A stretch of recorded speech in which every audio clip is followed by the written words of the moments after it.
Chris Schultz is Senior Project Manager at the Milwaukee Metropolitan Sewerage District and is part of Fresh Coast Guardians. And he has substantial experience in water quality and has led the development of the district's Regional Green Roof Initiative program since its inception in 2010. He serves as the lead project manager on the Green Infrastructure Partnership Program and the Fresh Coast Resource Center. Chris brings years of experience working with contractors and a deep understanding to the connections to the region's waters. And with no further ado, I'm turning it over to Chris. All right. I believe I have my technical glitch figured out. I found the button that turns my camera on. I guess it's a two-step process, not a one-step process. So I don't know if you can see me or not, but I can see myself. I am, all right. I'm live from my basement in Oak Creek, Wisconsin. I am Chris Schultz, Senior Project Manager in the recently renamed Integrated Watershed Management Division at MMSD. And I'm going to talk to you about managing water where it falls on your own property predominantly. Let's see if I can get my slide to advance. That would be good. There we go. So I got 4 parts to talk about. I'll tell you a little bit about MMSD and then why we feel that managing water where it falls is so important and why hopefully you would too. Then we're going to go on to your house, things that you can do on your own property. And then lastly, a few more things that you can do to help protect the local waterways in Lake Michigan. So MMSD, we are often confused with the waterworks. People will call us all the time, anytime they have a sewer problem. And most of the time, it's not us. People don't seem to understand a lot about the sewer system. But everybody has a lateral that leaves their house that goes to a municipal sewer and then ultimately goes to an MMSD sewer. And that's when we get involved. But we are a regional government agency established by state law. The 2 primary things we do are provide water reclamation and flood management.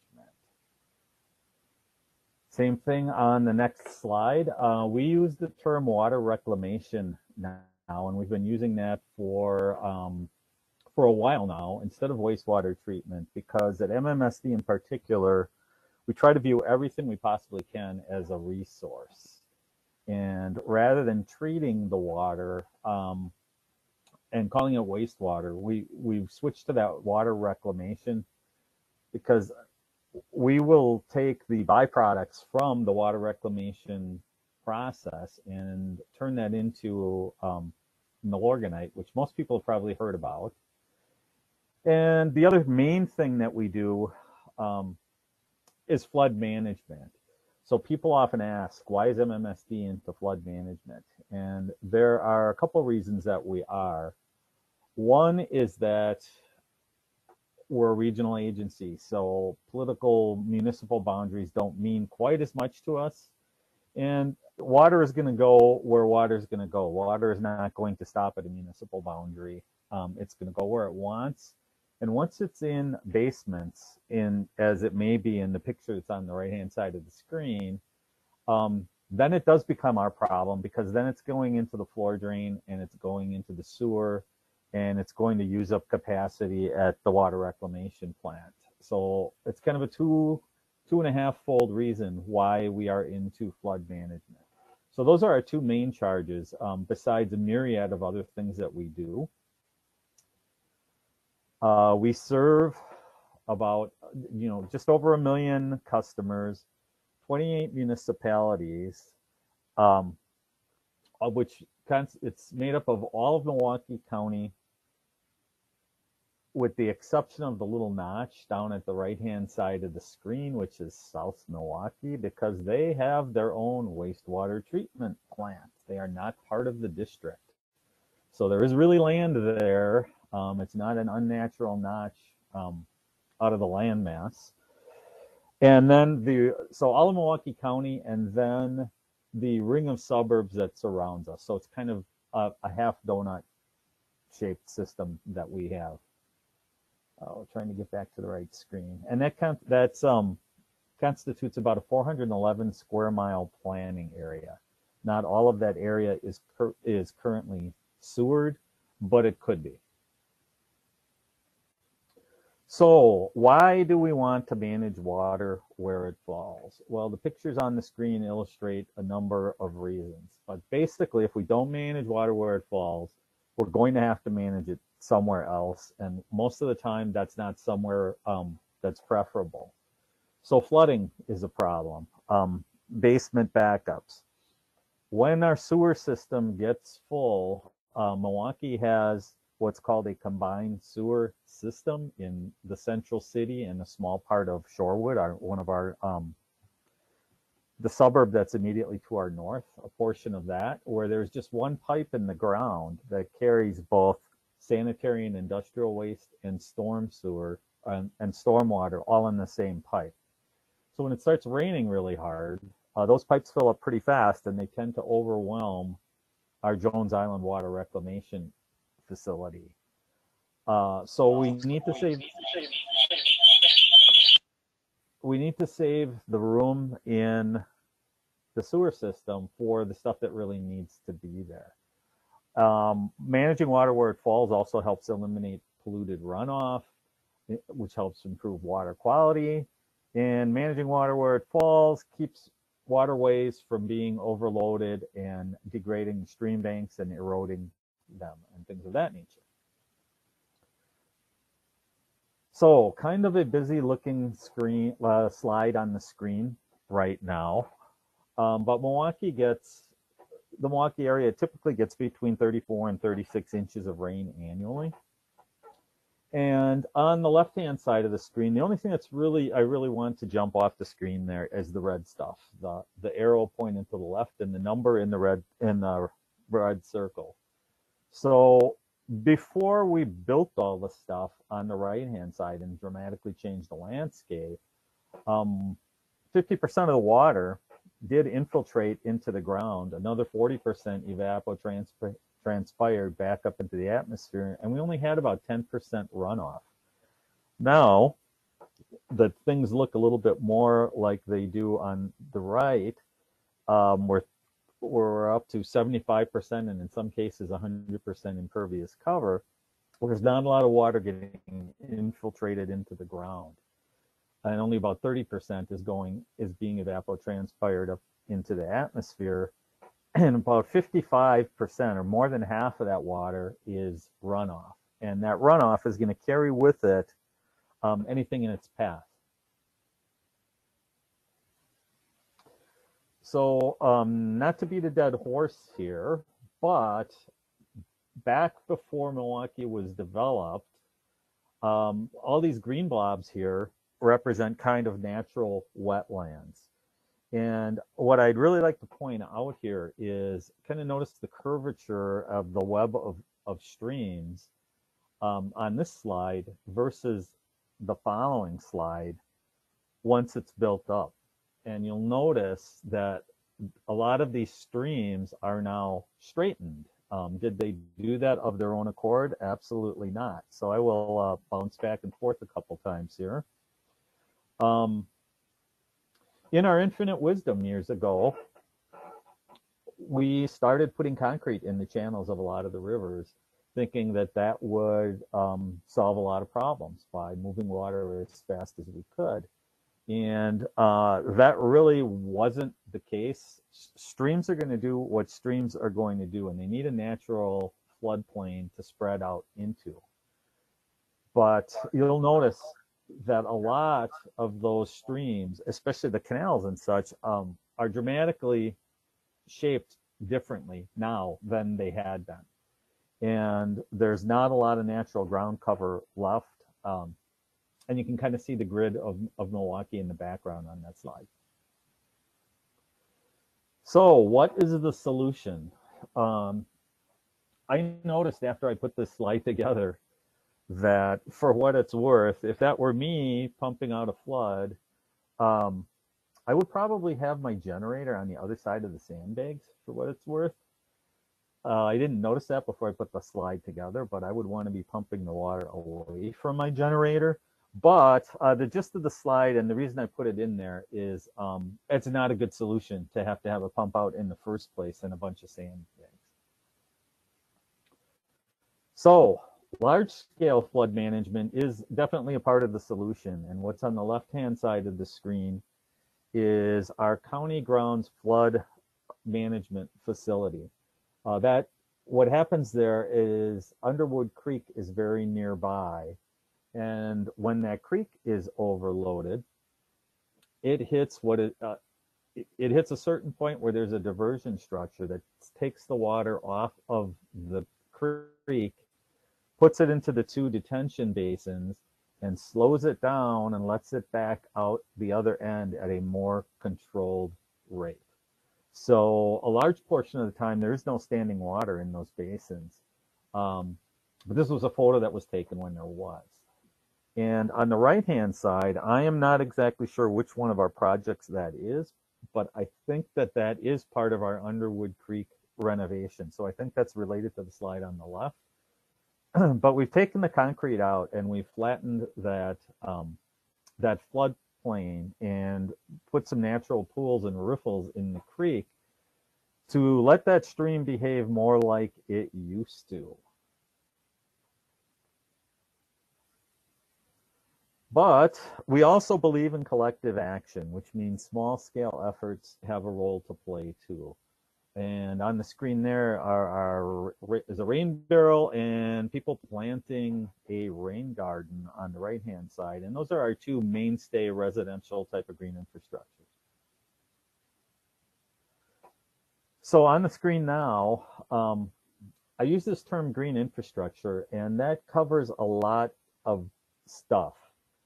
So I have different colors of my text on there for a reason.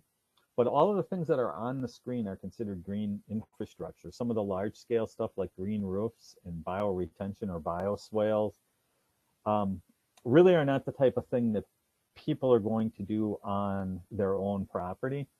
So the things that are in green font are the things that could be done on your property. So we're going to talk a little bit more about rain barrels and cisterns, rain gardens. Porous pavement is in both colors because you can do it on your own property. However, it's not really common in terms of stormwater management anyways. Lots of people will have maybe a paver patio or things like that. But one of the things that we want to do on our property is not draw water into our basement. So porous pavement is typically used in more industrial settings where the water is drawn down through the pavement and away from buildings. So we don't necessarily recommend putting porous pavers all that close to your house for that reason. We'll talk a little bit about native landscaping, but that's kind of hand in hand with the rain gardens. Trees, of course, we'll talk briefly about, and then lawn care and soil amendments. So on the screen, for what it's worth, is on the upper left is a green roof, and that is on top of the current Milwaukee Public Museum. It's not generally publicly accessible, but that's right across from the courthouse. Courthouse is in the background. Rain barrel on the upper right. On the lower right is a bioswale shortly after a rain event, where that takes water off the streets, draws it through a curb cut into a biofiltration unit until that's saturated and then hits the overflow. And then once it is, then that is piped to storm sewer. And then there's some porous concrete on the lower left. Okay, rain barrels.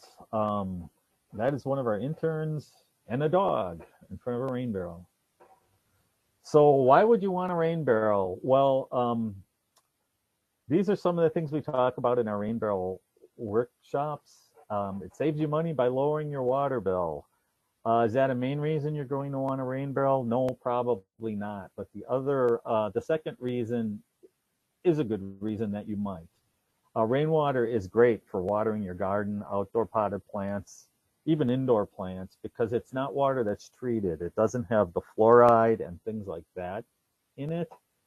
Um, I did do a calculation because somebody in one of these workshops said, well, how much money can I save? And I'm like, well, I want to be able to answer that question the next time that I'm asked it. So that'll come up in a slide or two. It's useful for other reasons too, but I don't really know anybody that washes windows or does all of their household chores with it because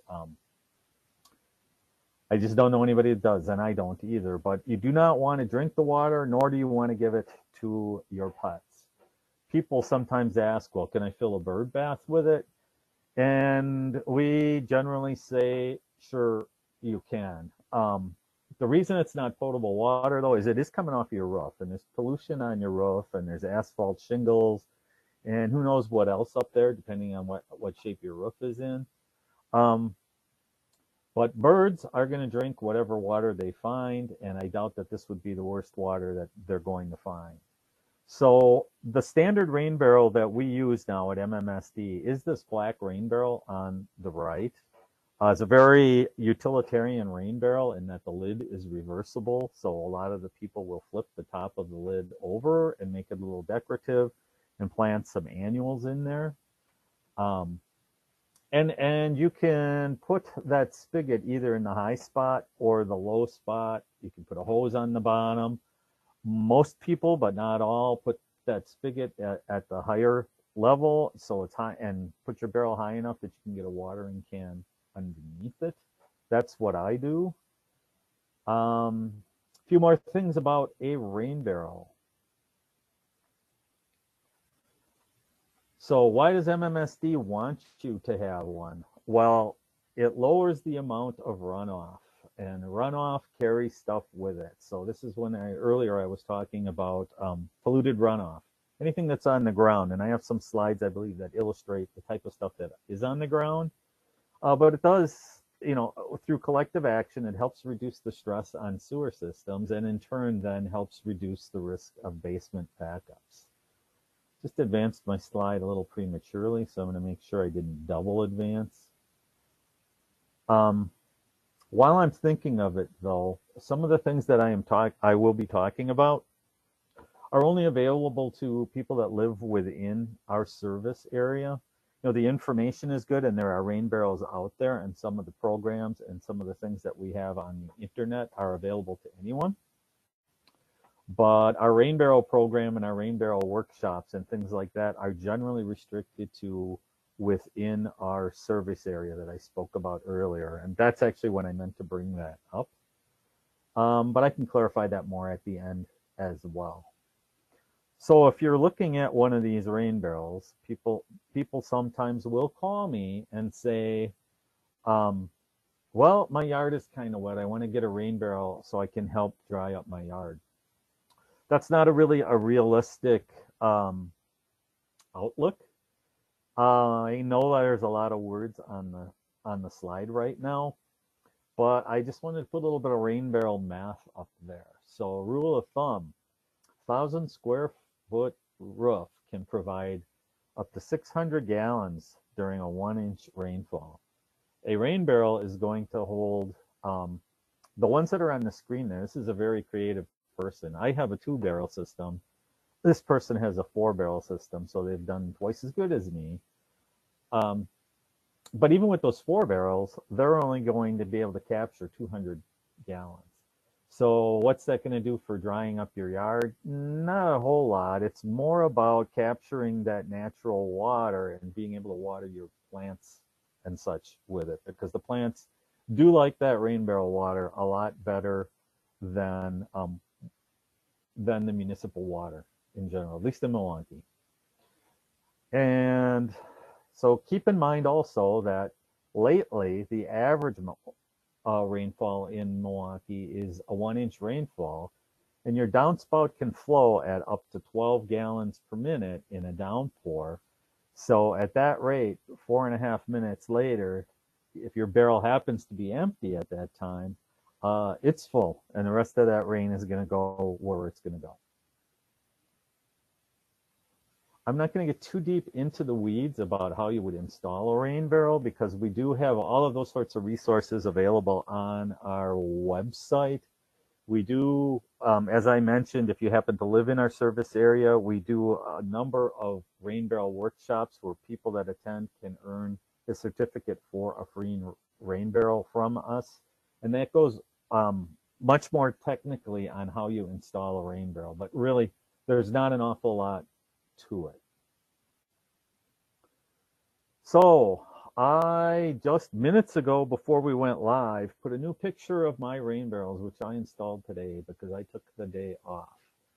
The slide I had previously, the siding was a different color, but I thought let's match the siding with the barrels now. So I painted the barrels last year before the siding was up. My old picture, the siding was gray. Now it's a shade darker of this olive green type of stuff. So what I did is I converted a couple of the old industrial 55-gallon drums. And this is the way we used to do our rain barrel program before we went with the manufactured rain barrels.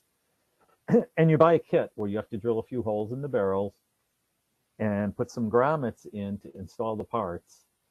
And so that is the only good spot on my entire house to put a rain barrel, because I have 3 downspouts. One is right outside on my patio. I don't want a barrel sitting there right when I'm coming out of my patio door. And in the front, I only have 1 downspout in the middle of my house, and it's just not a really great spot to put a rain barrel. So I wanted to capture at least a couple barrels worth. So I put my overflow from the barrel on the left just to cascade into the barrel on the right. And what I did to build a stand was I had a walkway that was never, ever, ever used. And my wife one day said, you know, we never, ever use that walkway. And I said, well, I will use those pavers and I will get some rain barrels. So I built a nice stand out of my old paver walkway. And that's my 2-barrel system. So not to get super far into the weeds, but you've got just a few decisions to make if you're going to do a rain barrel. One is you need to have a place where you can put it, where you can, like in my slide, I tucked the rain barrels up against the house inside my walkway there. You just need to have a relatively level spot. When our interns are installing rain barrels as part of our neighborhood outreach programs, they install them using a couple cinder blocks, and they put some gravel on the ground, and they try to get that as level as possible. Then all you have to do is assemble your rain barrel, drill a hole in your downspout, and the piece on the lower right is a very, very important piece of the rain barrel, because that is the diverter piece. So with these installation kits that we have nowadays, you no longer have to cut off your downspout, direct it into your rain barrel, and then have an overflow from your rain barrel. So the water will go into the center hole on that diverter piece as it goes through your downspout. And then when your barrel is full, it will just go down the middle hole. So the outside lip catches the water, directs it into your rain barrel. Once your rain barrel and the connector hose is full, the water will seek its own level and just continue going down your downspout. So that is what convinced me to get a rain barrel and hook it up, because I was always concerned about what happens when my barrel is full. And a lot of the barrels out there, they do come with overflows, but you'll notice that the overflow is a lot smaller than the inflow. That usually leads to problems. So we don't recommend installing a rain barrel with anything other than the diverter kit. There's another picture of the diverter piece on the left, and there's a completed installation on the right where the people didn't choose to flip the lid over and put flowers in it. But you'll see you just cut into your downspout, insert that piece. Water will go into the barrel. When the barrel's full, it will just continue going down the downspout. So it saves you from having to cut in the downspout off, and eliminates the need for an overflow. All right, so I'm going to talk about rain gardens and natural landscaping kind of hand in hand. So a rain garden, why would you want one of those? Well, they look nice. So a lot of people like them just to beautify your yard. They help immensely reducing stormwater runoff. You can use them in tandem with a rain barrel if your downspout is disconnected and running out onto your lawn. You just direct that water into the rain garden. And I believe there's a downspout extender. That white piece on the left-hand side is directing the water into the rain garden. But again, it helps reduce the risk of flooding and drainage problems through collective action. But native plants and rain gardens provide important pollinator and bird habitat, especially if you're going to, depending on the type of plants you can put in there. But most of the time, native plants are very, very good for pollinators. And, oh, I advanced the slide a little bit too soon, but I believe it probably said it reduces the amount of lawn that you have to mow. And that is one task that I do not like to do. I don't like to mow the lawn. I have a teenager who does it most of the time. But nonetheless, I have taken out little pieces of my lawn every year, and I have 4 pollinator gardens now of my own. So all a rain garden is a shallow depression that's kind of bermed on the edge. It has a relatively flat and level bottom, so you dig out a depressed area, and it has to have a source of water. Typically a downspout. Some people will hook them up with there's a sump pump going into them, but then you need to know a little bit about your sump pump. How often does it run? Things like that. So you build your rain garden adequately sized.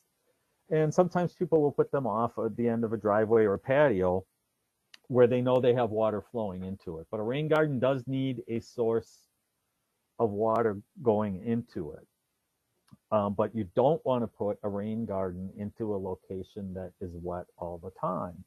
And the reason for that is you're trying to take that runoff that would otherwise be going to storm sewer or elsewhere, and you're trying to give it a place to soak down into the ground and let the native plants do their job, helping infiltrate that water down into the ground through their deep root systems and evapotranspire it up into the atmosphere.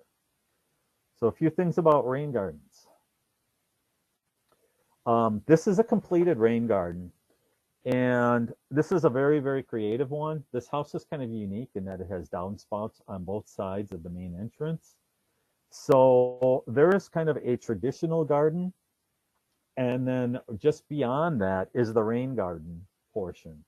So the part that's dug out is just blended in with the regular landscaping. So it looks like it's all contiguous. This looks like it's relatively recently planted. But a couple things that you need to know, you don't want to plant a rain garden up against your foundation. You want to stay actually 6 to 10 feet away from it, so you're not drawing water down and infiltrating it into the ground up against your foundation. And you need to know where your sewer lateral is, the pipe that is carrying sewage from your basement or from your house out to the local municipal sewer. And the reason you want to know that is because depending on the age of the home, a lot of sewers and a lot of sewer laterals are not completely watertight.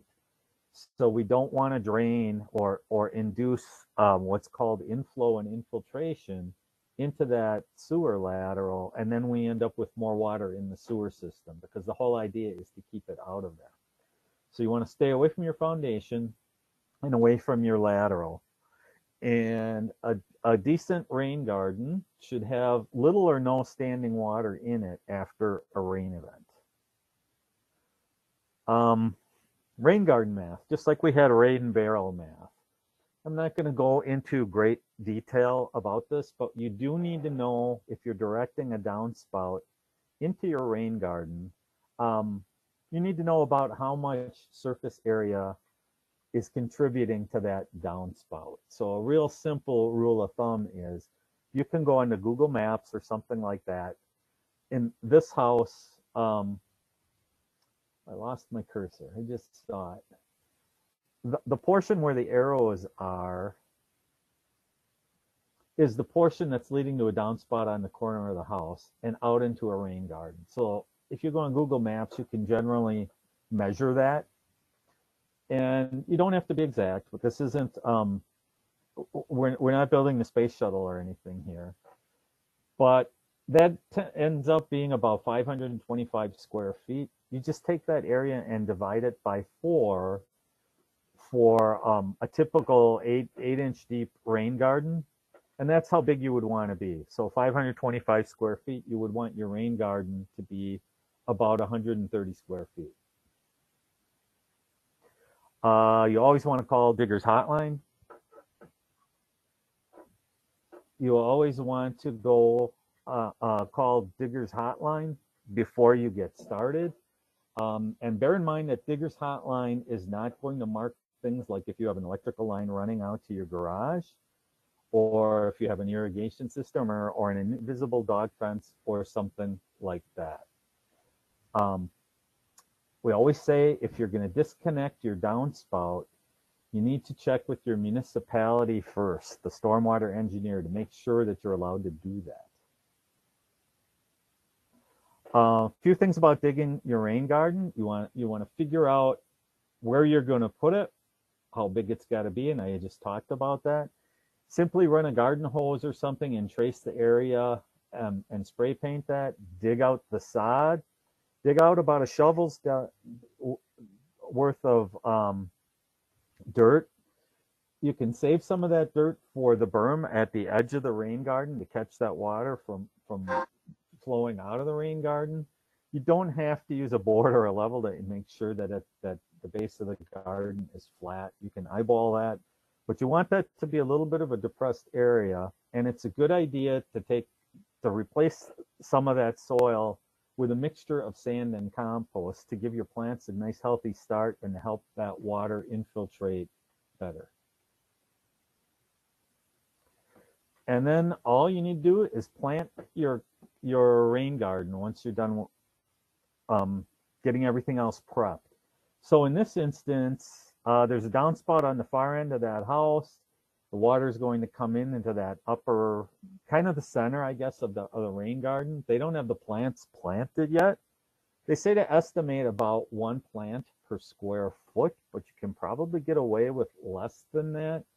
But you do want your rain garden planted relatively thickly, because you don't want to go in there and have to do a lot of weeding.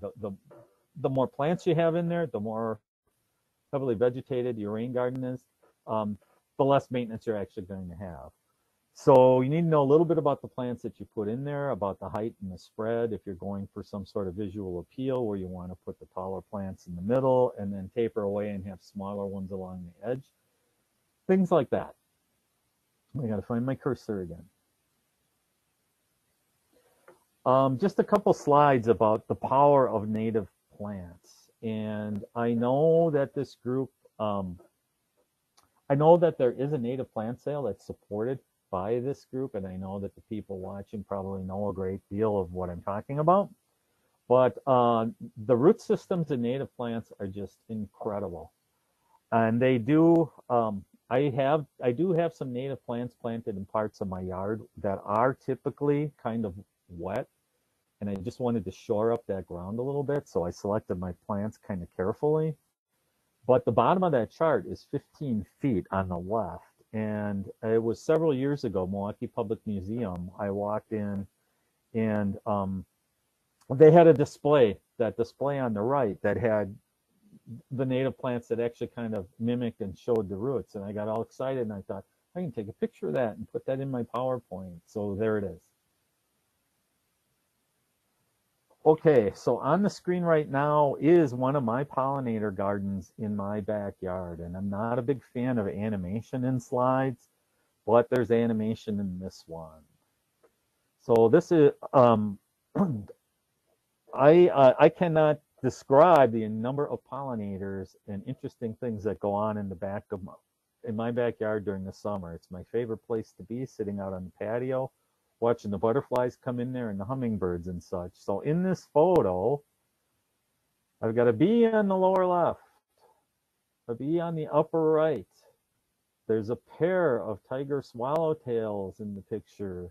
And that's what I was running around like a crazy person trying to get a decent picture of. And it wasn't until I actually put the picture on the screen that I realized I had a photobombing hummingbird in the frame as well. And that hummingbird just goes crazy for that red plant in the middle. That's some royal catchfly. And it just comes back over and over and over again. So that is my pollinator garden, or one of my 4. That's my best one. And just one thing I want to say is that, you know, anything as far as native plants in rain garden to manage water runoff is better than nothing. It doesn't have to be built to exacting standards, but all the pictures on the top of this slide are prior to the rain gardens going in, and then on the bottom is afterwards. The 2 on the left, I believe, are relatively recently planted, and the one on the right is more mature. So a couple of years down the road, once your plants start taking off, that's what a rain garden ends up kind of looking like. That one looks like it has a lot of black-eyed Susans in it. Stormwater trees. So people ask, what is a stormwater tree? Well, we just use the term stormwater tree in our green infrastructure programs. And it's basically just a tree. We do not dictate through our programs what that tree has to look like, or what the diameter of the trunk needs to be for it to qualify. We just say trees are good, use trees, they move a lot of water, as you'll see in the next slide. You know, they're moving water all over the place. They're taking it in through the leaf system, they're giving it back through the leaf system. They're taking it down through the roots, they're helping infiltrate, and they're reducing the runoff. They're doing all kinds of good stuff. They soak up the rainwater before it enters our sewer pipes. They help provide shade. You know, they do all the good stuff by reducing the risk of flooding and reducing air pollution, improving health, providing oxygen, and nothing looks better than a nice tree in the right place. So, native landscaping and rain gardens, face it, they're not for everybody. A lot of us live in the suburbs or wherever, and people still love their lawns. So what can you do with your lawn to keep it looking good and still help the environment? Well, there's a handful of things you can do. For one thing, you can cut your grass high. It helps shade the roots. It helps it build, and it helps the root build deeper roots. You know, lush lawns help build a healthier root system. They help choke out the weeds, hold the moisture, keep the soil cool. But it's also a good idea to aerate your lawn once a year and to add soil amendments. And I will talk more about that on the next slide. So we have on our website, we talk about a 5-step program for healthier grass. So you want to mow often and then recycle your grass clippings. And then right around this time of year, or maybe even a little earlier, you dethatch and then aerate and top dress your lawn with compost. Feed the lawn with a slow natural fertilizer like Milorganite, and then overseed. And what that does is that helps build deeper roots, get more water and more air into the ground, and helps thicken up your lawn and helps it be like a sponge type of lawn that will manage a lot more water than a lawn that is neglected. So I will talk a little bit about porous pavement and permeable pavers. There are basically 3 different types of porous pavement that we talk about in our larger green infrastructure program. And these are porous pavers. This is a business on the near north side of Milwaukee, not that far from Fiserv Forum, called Sid Grinker Restoration. And they participated in one of our green infrastructure incentive programs. And they took out their concrete parking lot. They did a whole bunch of green infrastructure stuff, but they replaced their entire parking lot with permeable pavers to help manage the stormwater where it falls. There's also porous asphalt and there is porous concrete, but when most people are thinking of porous pavement, they are thinking about the porous pavers. And I do have a few in my backyard. I have a couple little walkways. But again, it's very seldom do people put in a porous pavement type of driveway or patio.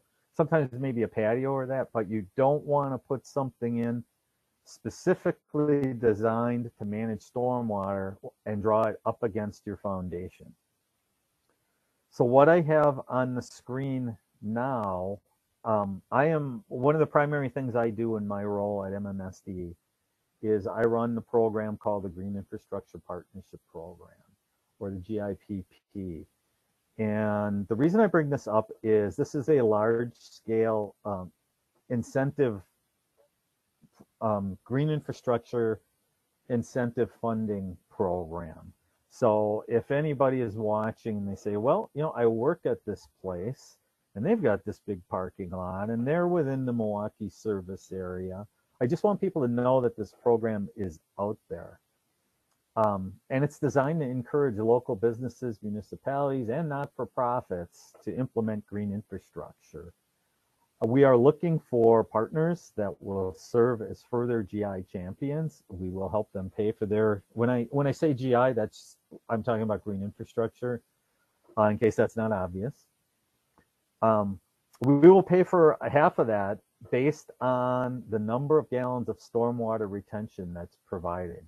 We view that as MMSD as we are buying a place to store a gallon of stormwater and manage it there instead of somewhere else, in particular in our sewer system.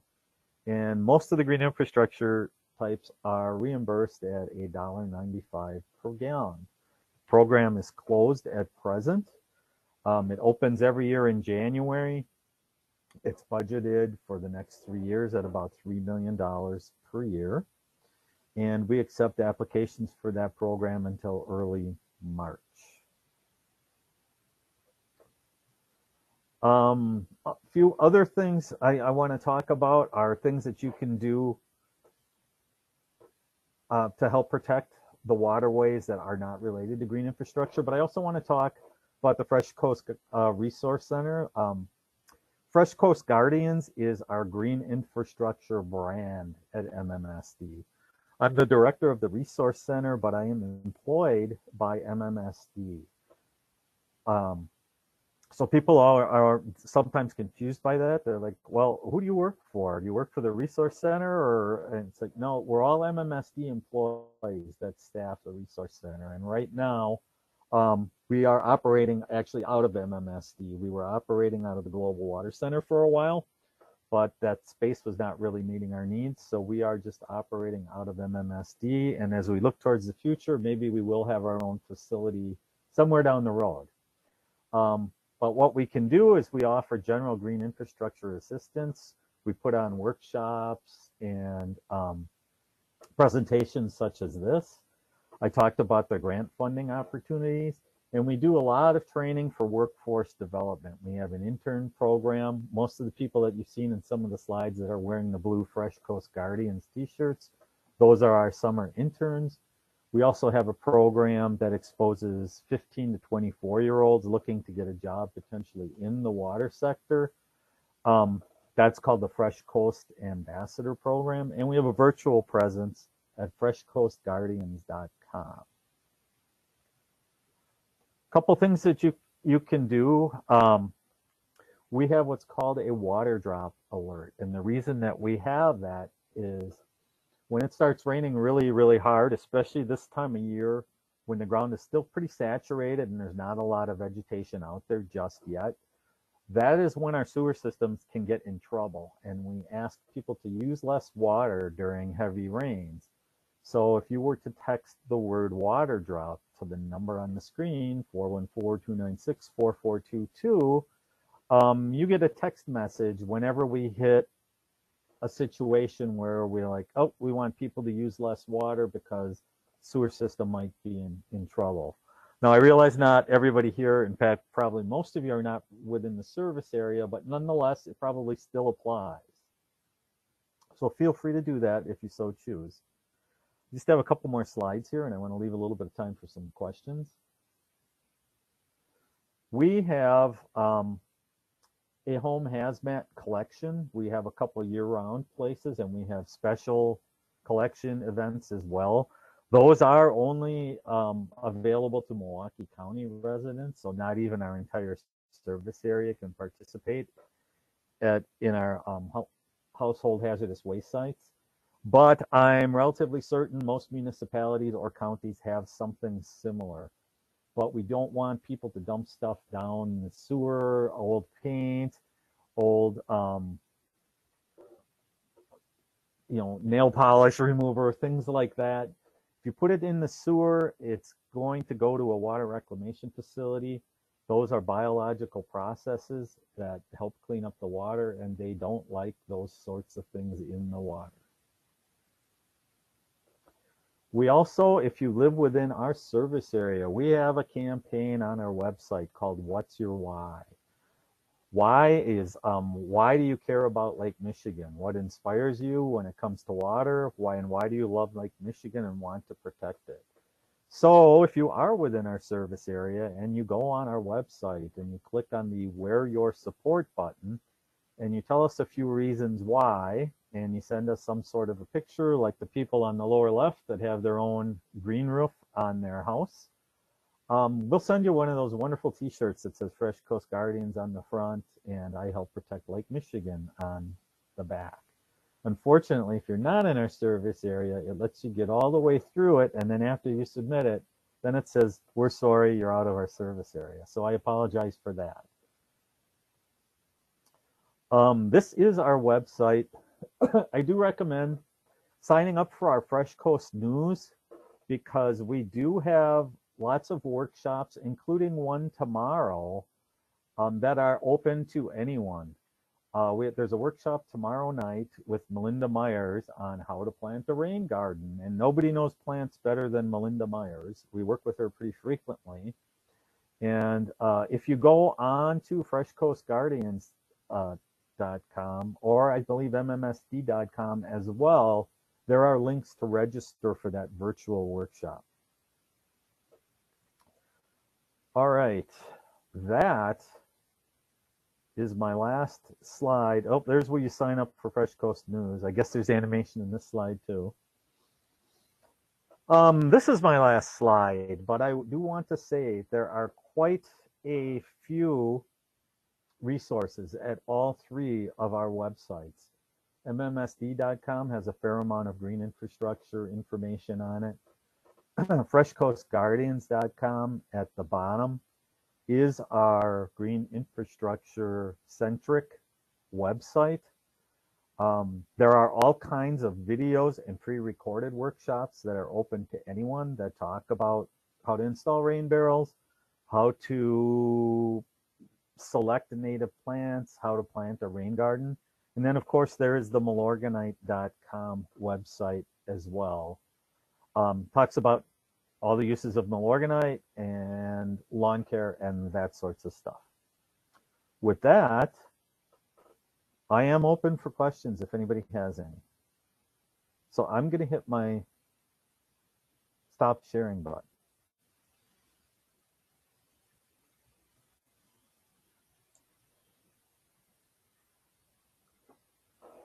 Thanks, Chris. So I, just so everyone knows, I put a few links in. So folks who are in Ozaukee County, I put a link in the chat for, there's a clean sweep program actually this weekend in Ozaukee County if you're looking to get rid of your hazardous stuff.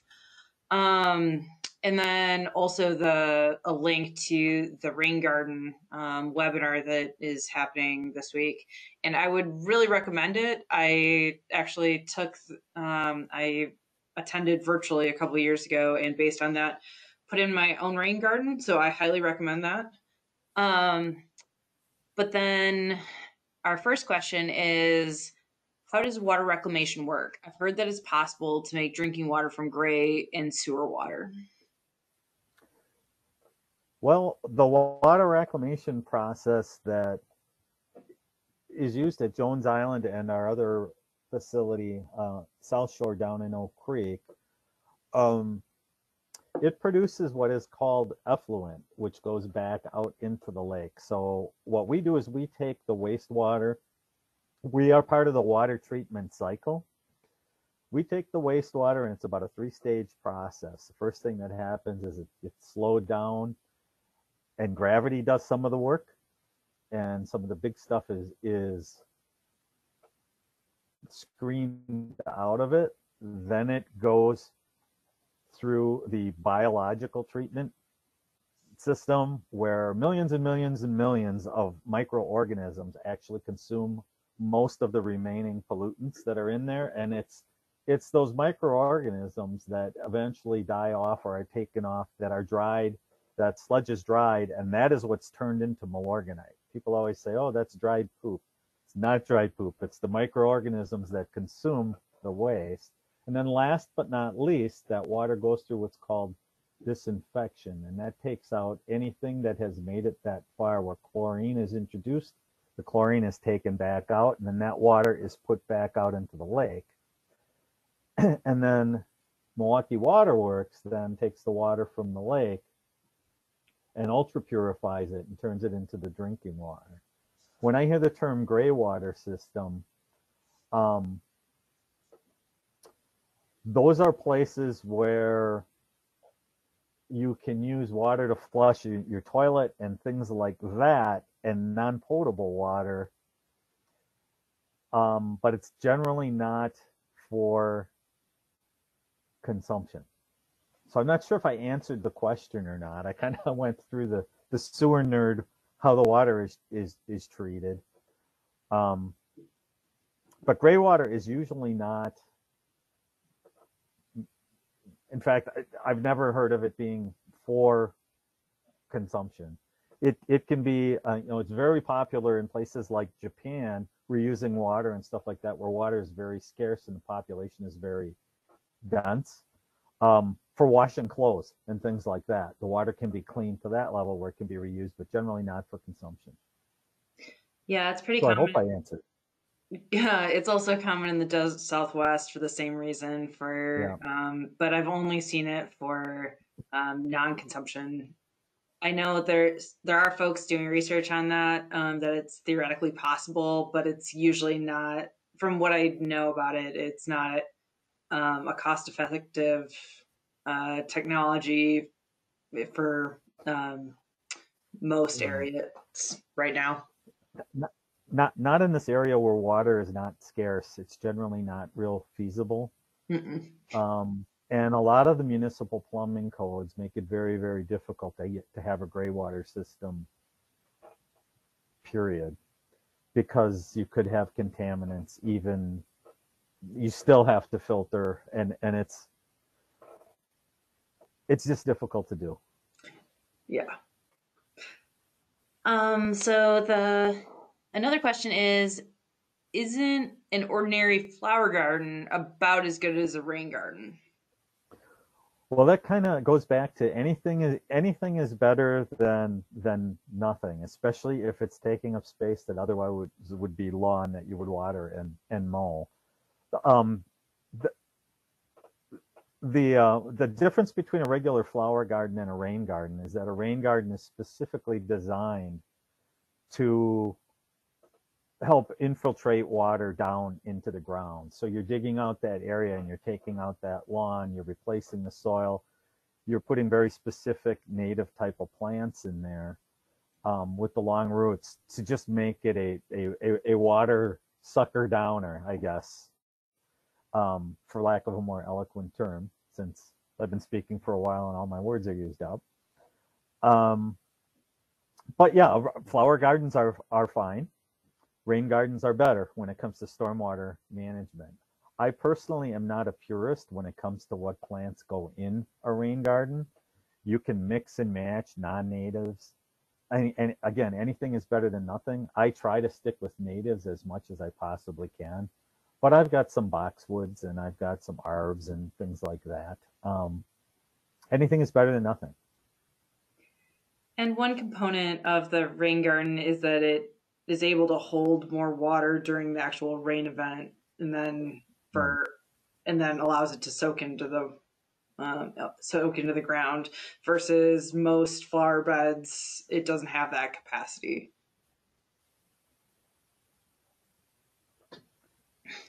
Um, let's see. I've heard recommendations to cut the lawn high 3 inches or so and less often, and to leave the clippings on the lawn to decompose. Um, Yep, that is a good idea. And the rule of thumb, they always say, at least our Milorganite agronomist experts, the lawn care nuts, say never cut off more than a third of the blade at a time. This time of year it's really hard not to because the lawn is just jumping out of the ground. But in general, you want to let your lawn grow longer, and then just cut off that top third, and then let it decompose. Still probably want to dethatch once a year and do the overseeding and the aerating in that. That really helps that lawn spread out, gives it a healthy root system. But yeah, longer is better. Some people hate that, but it's better. And just for reference, usually check your city ordinance or your personal city's ordinance, but most of them have ordinances around 6 to 8 inches is allowed legally. That seems incredibly long, but usually letting it go long isn't going to get you in trouble with anybody. And it is a lot better both for water infiltration, but also for pollinators, especially early in the season when there aren't a lot of other things available, if you do have some other things growing in your lawn.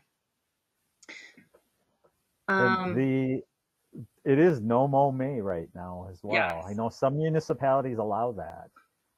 That's another check with your municipality, where if you don't want to mow your lawn or you want to leave a section of it for the pollinators, this is that critical time for the early pollinators where there's not a lot of food out there for them yet. Because my natives are I did yard work all day today, and my natives are just starting to come up, and nothing is flowering yet. So yeah, I just have weeds flowering. yeah, those flower. But even the garlic mustard is late this year. Not that I have too much of that. Anthony also asked, how long should one expect the water in a rain garden to soak in? It should typically not have standing water in it more than a day. It's, you get a super heavy rainfall, it might take a little longer than that. But if you dig out that soil like that and then replace, put the berm at the end, replace some of that soil with a mixture of compost and sand, and mix it back in with some of the dirt after you've got the sod out. It should not have standing water in it much longer than the rainfall, other than extreme events. It shouldn't just sit in there. It should go down. And so that's why you never want to place one in a spot that is already wet. That's a common misconception. People are like, well, I got this wet spot in my lawn. That'd be a good place for a rain garden. That's the worst place to put a rain garden. It's not going to drain. It's not draining now. It's not going to drain with a rain garden in it. Exactly. And to that point, I know a lot of people or when I used to work at EPA, people we would answer questions about mosquitoes in rain gardens, and that's another thing that comes down to the amount of time. So if it's correctly sized and you don't have water standing in it for very long, it means that you can't have mosquitoes metamorphosizing. So another reason not to pick a wet spot, so you don't have mosquitoes growing in it. Exactly.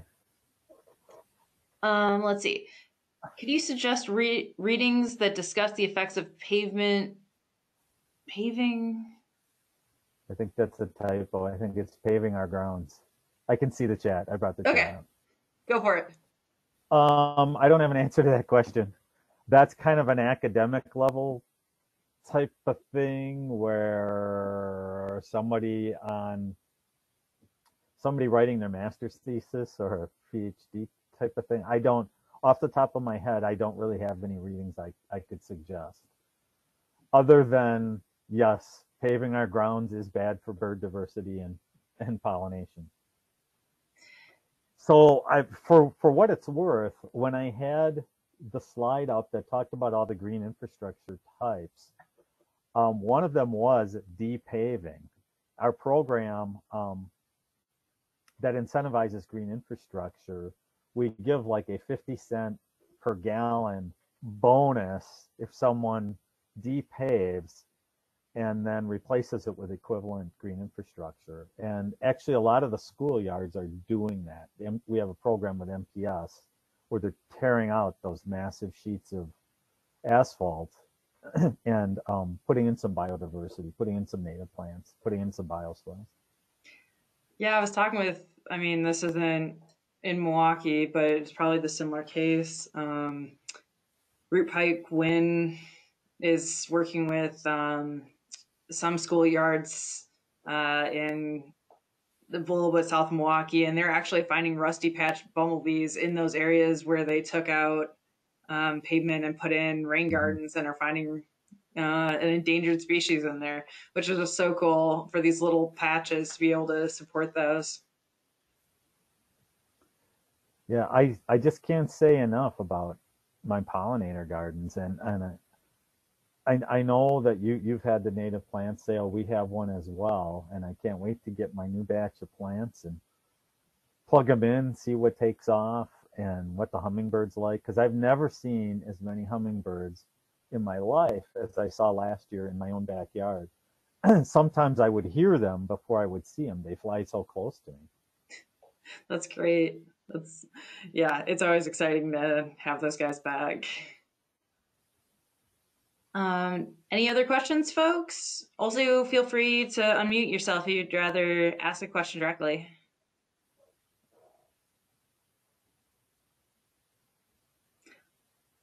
Okay. If not, or if you think of a question later, feel free to email us, and we can forward questions along. A couple of questions. Are there incentives in Ozaukee County? I am not aware. Well, I don't think I know of any. Yeah, I'm not sure either, because there was a time when that ring of suburbs participated in our green infrastructure program along with the Milwaukee County municipalities, but that's no longer the case. And Mequon hung on for a year or two before they left the green infrastructure program, and Muskego was in a little bit longer too, but now it's just the 18 Milwaukee municipality. Scott, are you in Port Washington? No, Grafton.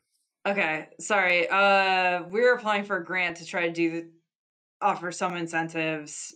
We won't know if we're going to get it until next year, but we're going to try for Port, but that's going to be a little bit down the road.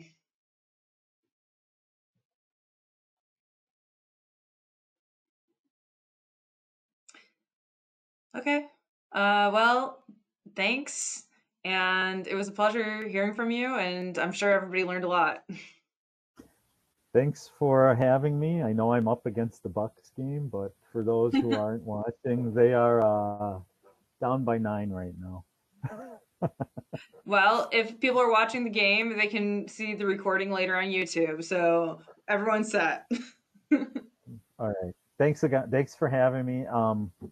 It's C. Schultz at MMSD, or you can call or email to contact us at freshcoastguardians.com. And whether you're in our service area or not, we will still talk to you. We're not like that. I appreciate that resource being there. I have called the number before. Okay. Okay. Thank you, and have a good night, everybody. All right. Bye now. Bye.